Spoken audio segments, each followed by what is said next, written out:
Well, as we reported yesterday, one of our Truth in Politics panelists is a recipient of a Governor General's Literary Award.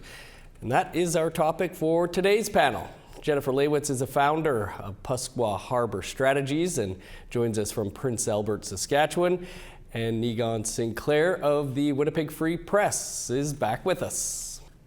Jen, Niigaan, great to see you. Niigaan, welcome back, and of course, condolences to you and your family on the passing of your father. I thought you did an amazing job there on Sunday, so welcome back.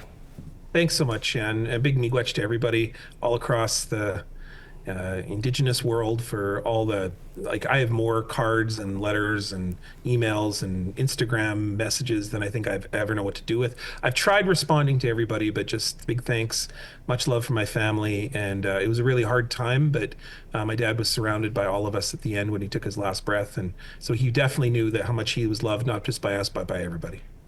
Well, and this week some great news for yourself as well, as the winners of the Governor General's Literary Awards were named. You're on that list. Just your reaction to that. Well, really blown away. I actually heard about the award when I was with my dad when we were in hospital, and so I got to share that moment with him. He was very pleased, very happy, and I think it was a funny moment because he always thought I'd be a lawyer, and he always wanted me to be a lawyer. And I think that getting a bit of achievement in the literary world or being a writer maybe surprised him a little bit, but also I think he was very proud. It is a bit of a tricky balance. I mean, I'll be honest, it's very weird to receive an award that's really a colonial award. It's an award that represents the crown, and so it's kind of one of those interesting moments as an Indigenous person where you're like, I'm really pleased to be recognized, really honored. At the same time, I wish they would call it something else, or maybe I wish it would be something not so colonial. Jennifer, your opinion on the importance of these particular awards? Now that Niigaan had called them colonial, I'm like, well, should I be saying anything positive? I think that at the end of the day, this is a really good example of how not only Canadian voices, but Indigenous voices can come in and make ripples and have their voices heard and stories heard, especially, allowing Canadian writers and, at the end of the day, people within their own artistic abilities to be able to be showcased on a national level like this is incredible. And I think about how many people maybe hadn't heard of some of these stories or didn't know about their impact until awards like this at such a big level were announced. And now it really just helps bring it all together and maybe promote your voice even further. And Niigaan, when you started putting Winnipeg Visions of Canada from an Indigenous Centre together, did you have a goal in mind?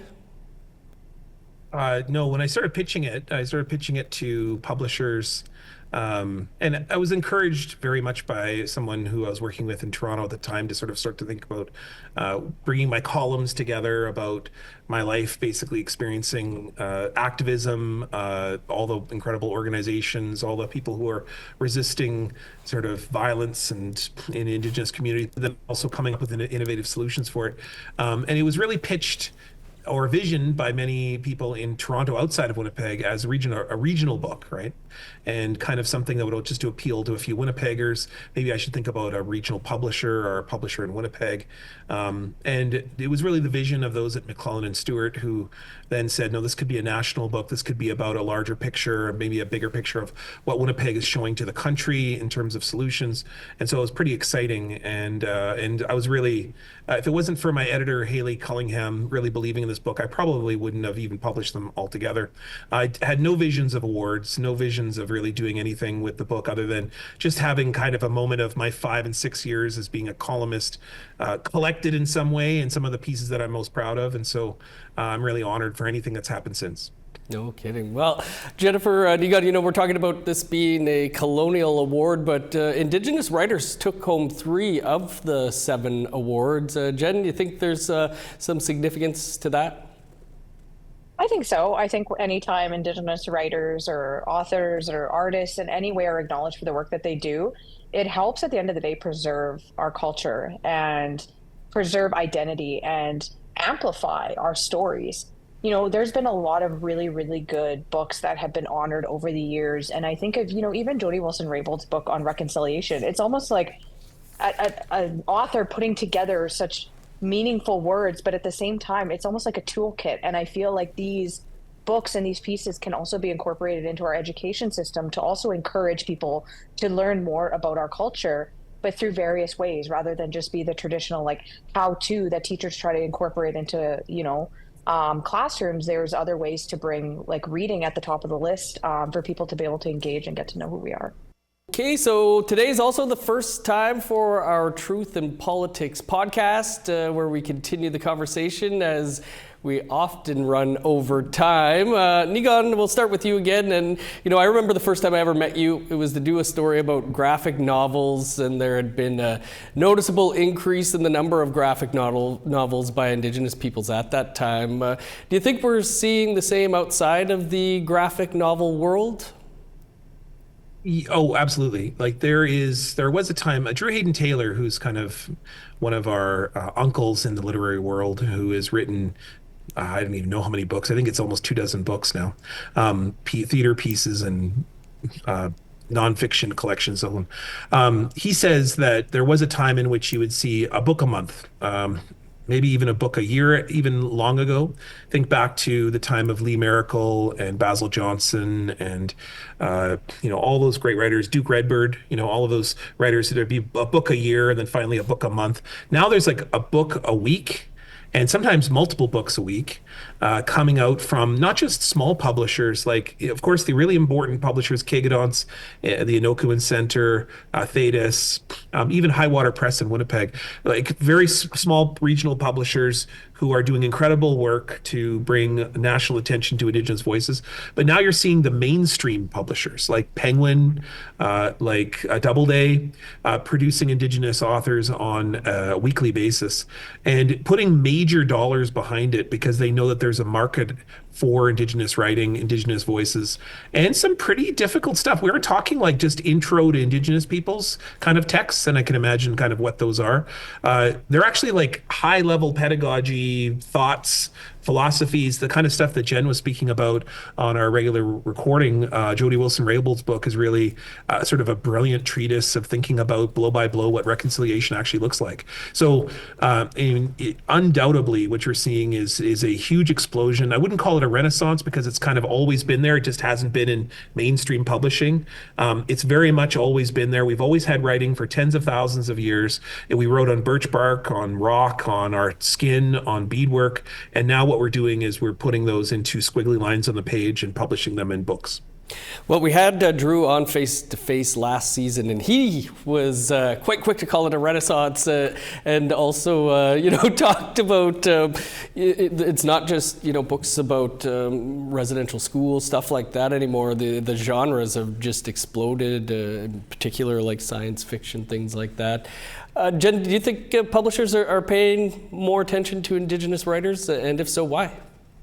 I think so. And I think they're finding contemporary ways to do it. I think, finding ways to bring younger children in as well. Like you talk about like superheroes. I was a really big superhero kid and I also loved comics, huge R2 comic collector. Finding yourself in those stories and in those books is incredibly important because it gives representation, but also gives, little Indigenous kids a self-worth and self-identity. And there was a book I had bought years ago for my girls and it was called Dreaming in Indian. And it's a wonderful book, but it broke down the stereotypes, but did it in a way that kept people engaged to continue reading through it.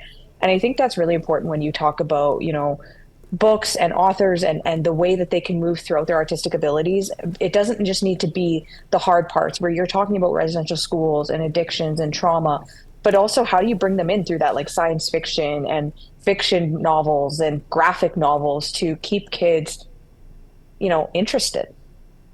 Yeah, there's so much for children. I brought in even some props here, which makes total sense for a podcast now that I thought of it afterwards. But, these Eagle Crest books still exist and just super good for learning for kids. Niigaan, you talked about Dad wanting you to be a lawyer. This week, you and your dad are both currently on the McNally Robinson bestsellers list. Something that you could have ever imagined happening? Well, no, I guess not, because first of all, I never thought I'd put out a book or anything like that, and so I didn't really know where I would be going with putting, even when I started writing as a columnist, I really had no visions of where I was going to be going. I just started writing stuff when I was an activist. I just found that, it was as important to do the march as to write the press release for the march, and then also the op-ed for the march to explain to people why it is that we were slowing down traffic at Portage in Maine, sometimes stopping that traffic, why we were asking Canadians to pause in a mall to round dance. Like, I wanted people to understand why we were doing it. And so that's why I started to write, and I started to write to explain that we weren't scary terrorists when we were asking people to dance in a mall. What we were doing is we were trying to say to a country that, what does it look like for us to care about each other and to say every child matters, and what does it mean for us to actually stop buying things but say, well, how can we love each other, how can we make public space? And that's really what I started to do when I wrote. And so I'm a little shocked about the whole thing, but I would say that it is one of those motions. I never really planned it, but then creation kind of just led me in that direction, and then I really do believe in the energy and the power of creation to sort of lead you in a direction.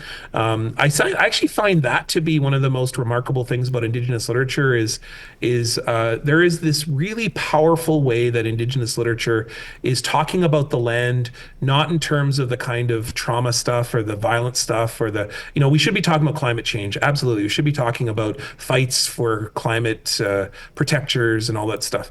But what we're really talking about is a different type of protection that is really about our intimate relations with the earth. And one of my fellow Governor General Award winners, Jordan Abel, wrote a book where the land has voice and humans are the background. And the plot is really hearing the geese and the way that they call, not just saying, okay, what is this human struggle, and then how do we feel about it? It's about saying, what does the land sound like? And that's what that whole book is about. It's called Empty Spaces, and it's brilliant. It's really innovative, and I think it's one thing that literature is really doing. And my father's book, I think, also shows this kind of very interesting dynamic of a one guy's life muckling around trying to figure out politics in Canada, but also what is it like to love a child?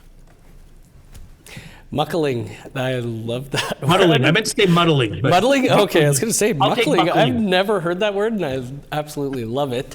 They just make up words. Yeah. Your Governor General Literary